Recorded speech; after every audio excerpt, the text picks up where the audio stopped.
Hello.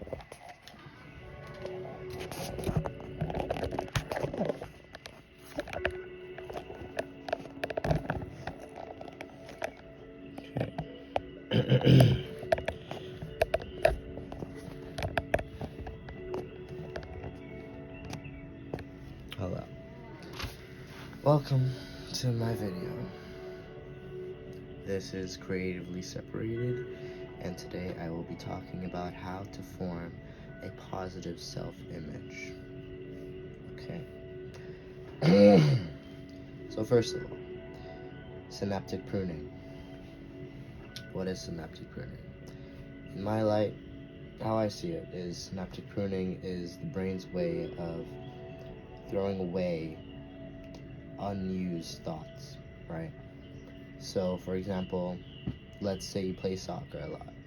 Your brain, you'll be more focused on different ways of playing soccer, different ways of kicking the ball, and in doing so, you're creating neural pathways in your brain to create clusters for that thought. And essentially, if you constantly focus on playing that one sport, you're mostly going to be thinking about that one sport throughout the day, correct? Correct.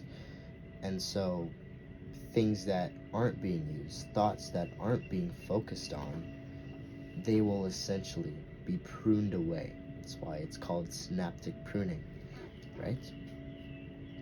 And so how does this relate to your self-image? Well, if you're constantly focused on bad habits, you're probably going to be thinking about bad habits a lot, right? And so what we need to do now is change our perception, change our focus. So you should ask yourself, what are you focusing on throughout the day? And if you find yourself, if you catch yourself on the couch watching TV for hours and hours, you're essentially giving your focus to TV for the entire day. Or if you're giving your attention to games, if you catch yourself playing games for hours and hours on end, then maybe you should change that if that's getting in the way of your goals. And so that is the first step, I'd say, to forming a positive self-image for yourself. And a way to change this is simply change your focus. What are you focusing on? And a way to do that, I'd say, is going out more. If you want to be more confident, go out more and socialize with other people. If you want to be more fit, focus more on different ways of exercising in your own comfortable way to get started. If you want to improve anything really, focus more on that. Focus more on good habits. Focus more on audiobooks. Focus more on podcasts.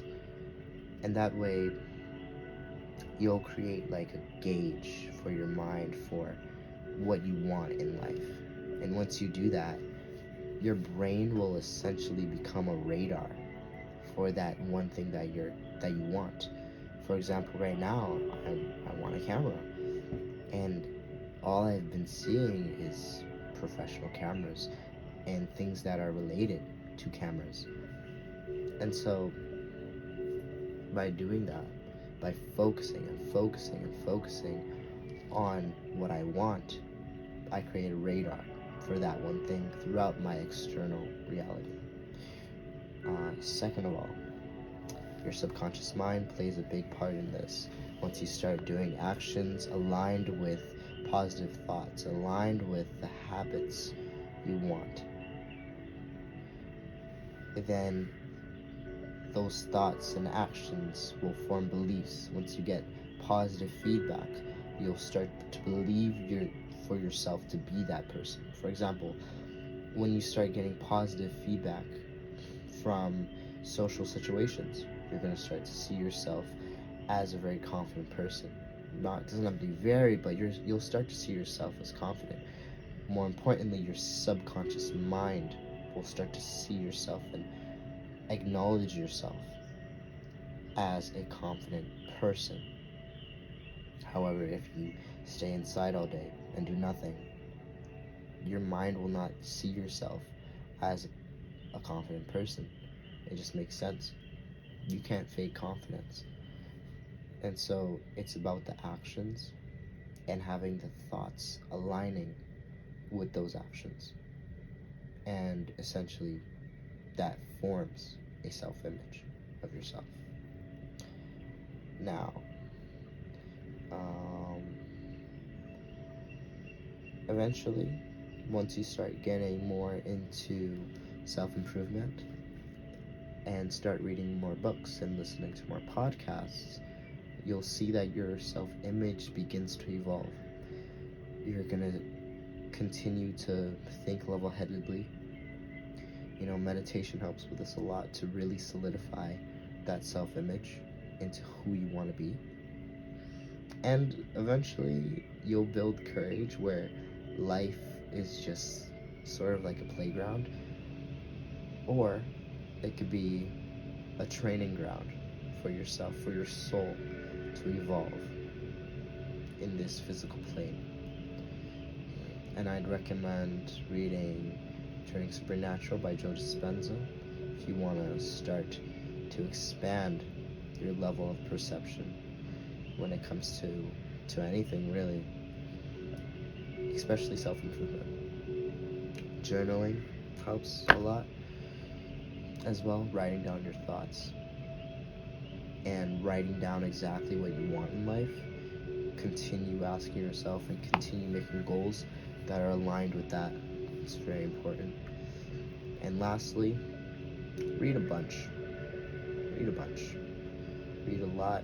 And also, this is lastly, watch a lot of YouTube videos about self-improvement. It helps. Just don't get consumed in it. Look at it for results. Watch it for results, not the feeling of improvement, but the results the improvement brings. Okay? That's about it. Hope you enjoyed this video.